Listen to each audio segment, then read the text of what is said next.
Brown రైస్తో చేసిన పెరుగన్నం అండి. ఈ పెరుగన్నానికి ఉల్లిపాయకి బదులు యాపిల్ కీరా వేసుకుంటే చాలా బాగుంటుంది. బ్రౌన్ రైస్ అండి.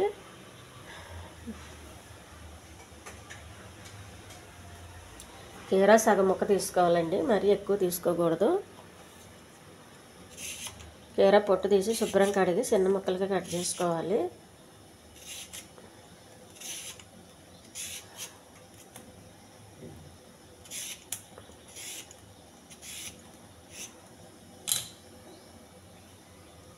ఆ కీరా కూడా పొట్టు తీసానండి. యాపిల్ కూడా పొట్టు తీసుకోవాలి.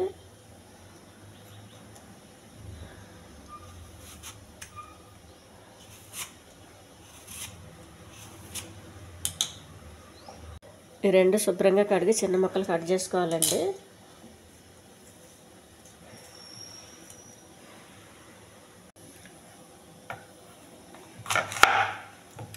యాపిల్ మధ్యలో ఉన్న గింజలన్నీ పూర్తిగా తీసేయాలి.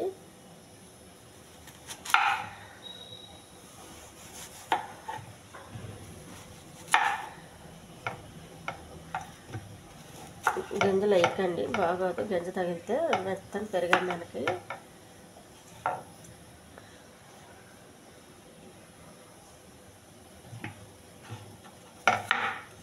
ఇవన్నీ కొంచెం చిన్నగా కట్ చేసుకోవాలి.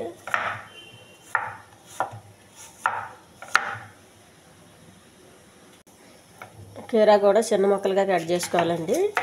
యాపిల్ కట్ చేశాను. కోసి పెట్టుకున్న యాపిల్ కీరాలండి పెరుగన్నంలో వేసుకోవాలి.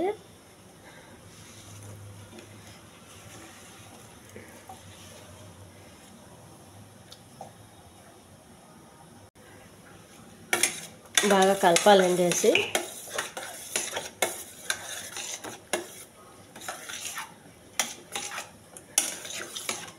ఇది ఇలా చేసుకుంటే మంచి టేస్ట్ ఉంటుందండి. టేస్ట్ ఉంటుంది, చాలా హెల్త్కి కూడా మంచిది.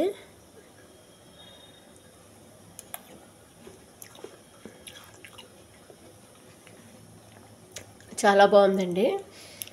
ఇది అన్నం కొంచెం మెత్తగా ఉండాలండి, మరి గట్టిగా ఉండకూడదు.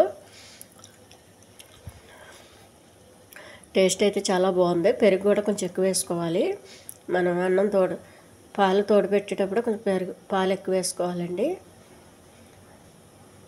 పాలు తక్కువగా ఉంటే అంత టేస్ట్ రాదు. ఈ ఛానల్ నచ్చితే సబ్స్క్రైబ్ చేయండి, షేర్ చేయండి, లైక్ చేయండి, కామెంట్ చేయండి. ఇంట్లో మీరు ఒకసారి ట్రై చేయండి బ్రౌన్ రైస్తో, చాలా బాగుంటుంది.